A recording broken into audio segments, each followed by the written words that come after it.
नमस्कार साथीहरू, तपाईहरुलाई साइनो नेपाल टेक्निकल युट्युब च्यानलमा स्वागत छ।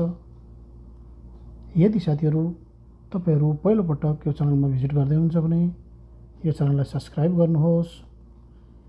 छेउमा रहेको घण्टीको चित्रलाई अल नोटिफिकेसनमा सेट गरिदिनुहोस्, किनकि साथीहरू म यस्तै प्रकारका टेक्निकल भिडियोहरू, इन्फर्मेटिभ भिडियोहरू तपाईहरुको सामु लिएर आउने गर्छु। ल त साथीहरू भिडियोतर्फ लागौं।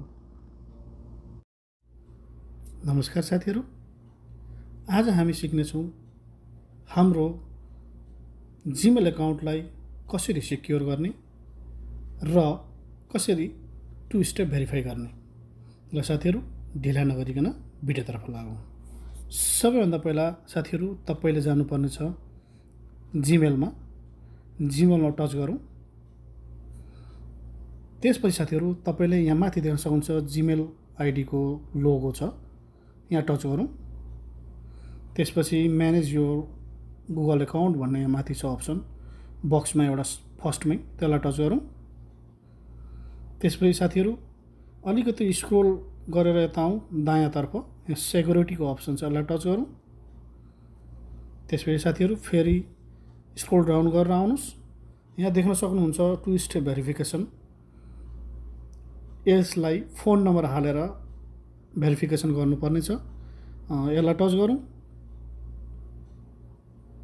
अब साथीहरू यस्तो खालको इन्टरफेस आएको छ, टु स्टेप भेरिफिकेसन भनेर माथि लेखिएको छ। यहाँ तल आएर गेट स्ट्यान्डर्ड गरिदिउँ,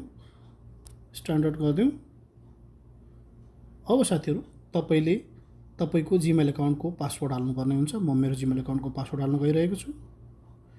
मेरो अलरेडी छ लगइन, त्यो भएर यसलाई म कन्टिन्यू गरिदिन्छु।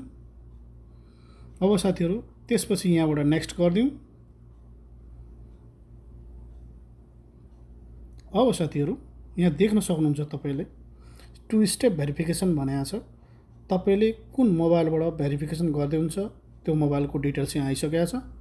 अब त्यसपछि कन्टिन्यू गरिदिनु साथीहरू। अब साथीहरू तपाईले यहाँ आफ्नो मोबाइल नम्बर राख्नुपर्ने हुन्छ। मोबाइल नम्बर हाल्नु भनिरहेको छ, यहाँनेरि एड मोबाइल नम्बर भनिरहेको छ। मोबाइल नम्बर एड गरौँ।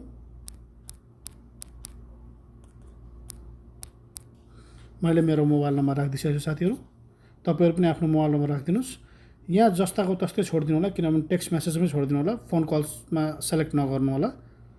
टेक्स्ट मेसेजमा सेलेक्ट छोडिदियो भने तपाईको मोबाइल नम्बरमा ओटिपी आउनेछ र सजिलैसँग तपाईले फेरि पछि कुनै ठाउँमा लगइन गर्न सक्नुहुनेछ, भेरिफाई गर्न सजिलो हुनेछ। टेक्स्ट मेसेजमै छोडेर यसलाई सेन्ड गरिदिउँ। यहाँबाट सेन्डको बटनमा दबाउँ, अप्सनमा दबाउँ। अब साथीहरू यहाँनिर तपाईको ओटिपी आउनेछ, केही समय वेट गरौँ। साथीहरू मेरो मोबाइलमा ओटिपी आइसकेको छ, म यहाँ राख्न चाहन्छु 571449। ओके, यति गरेर साथीहरू तपाईँ यहाँ तल देख्न सक्नुहुन्छ नेक्स्टको अप्सन, यसमा टच गरिदिनुस्। अब साथीहरू यहाँ तपाईलाई भनिरहेको छ टु स्टेप भेरिफिकेसन अन गर्नु भनेर। तपाईँ यहाँ तल टर्न अनको अप्सन छ, यसमा क्लिक गर्नुस्, टच गर्नुस्। देख्न सक्नुहुन्छ साथीहरू तपाईको mobile number two step verification Gmail एकाउन्टमा भइसकेको छ। यति गरिसकेपछि साथीहरू यदि तपाईँ बाहेक अरू जो कोही कसैले पनि तपाईको जीमेल एकाउन्ट ह्याक गर्न चाह्यो अथवा तपाईको अनुमति बेगर मिसयुज गर्न चाह्यो भने त्यो व्यक्तिले जुनसुकै डिभाइसमा, चाहे मोबाइल, चाहे कम्प्युटर, चाहे ल्यापटप, जहाँ पनि यसमा लगइन गर्न चाहन्छ तपाईकोमा ओटिपी आउनेछ। र जबसम्म त्यो ओटिपी सो व्यक्तिले लिन पाउँदैन, जबसम्म त्यसले यो ओटिपी पाउँदैन तबसम्म त्यहाँ लगइन गर्न सक्दैन। सो कारण तपाईको यो जीमेल एकाउन्ट सेक्योर भएको छ, बलियो रहेको छ। तपाईले चाहे मात्रै यो जहाँ पाए त्यही लगइन गर्न सक्नुहुन्छ, तर अरू कोही व्यक्तिले पनि लगइन गर्न सक्दैन। यो लगइन गर्न खोज्यो भने तपाईको मोबाइलमा ओटिपी आउनेछ। त्यो ओटिपी कोड जबसम्म अर्को व्यक्तिले पाउँदैन तबसम्म त्यो लगइन गर्न पनि सक्दैन। यसरी साथीहरू हाम्रो जीमेल एकाउन्ट सेक्योर भएको छ, बलियो भएको छ। अब निर्धक्कसँगले हामीले जीमेल एकाउन्ट युज गर्न सक्छौँ।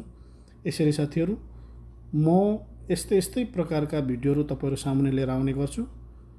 यदि साथीहरू भिडियो मन परेको भने लाइक गरिदिनुस्। यदि तपाईहरु यो च्यानलमा नयाँ हुनुहुन्छ भने च्यानललाई सब्स्क्राइब गरिदिनुस्। छेउमा रहेको घण्टीको चित्रलाई अल नोटिफिकेसनमा सेट गरिदिनुस्। ल त साथीहरू आजको भिडियो त बिदा पाऊँ। आगामी दिनमा यस्तै प्रकारका भिडियोहरू ल्याउने बाचासहित आज भिडियोबाट बिदा चाहे। नमस्कार।